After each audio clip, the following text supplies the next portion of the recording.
Now segue that into Matthew chapter 6.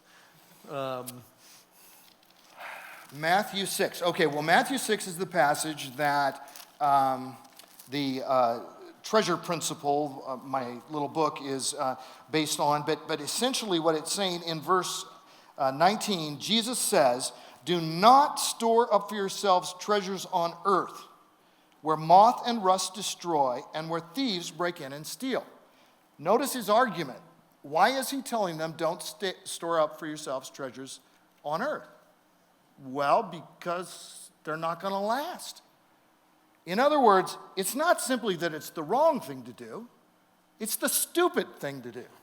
Really, they're not going to last. I mean, every day that goes by, tomorrow you'll be one day closer to the day you'll lose all of your possessions, right? Okay, so do not store for yourselves treasures on earth where moth and rust destroy and where thieves break in and steal, but store up for yourselves treasures in heaven, where moth and rust do not destroy and where thieves do not break in and steal, where it's safe forever, because once you give it to God, it is safely in his hands, and he will reward you and he will do great things with what you've given. And then he says, for where your treasure is, there your heart will be also. Well, if your treasure is in the things of this world, your heart is in the things of this world. But you're not going to be staying here. You're going to be going somewhere else, because we're citizens of another country, Hebrews tells us. This world is not our home. Now, the new earth, that'll be our home forever. And so 2 Peter 3:13 says we are looking forward to a new heavens and a new earth where righteousness dwells.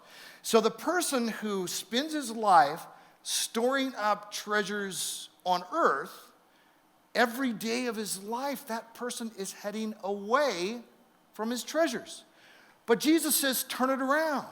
Store up for yourselves treasures in heaven. Then if you know me, you're going to heaven. Then every day of your life, if your treasures are in heaven, you're getting closer to your treasures instead of moving away from your treasures. He who spends his life moving away from his treasures has reason to despair. He who spends his life moving toward his treasures has reason to rejoice.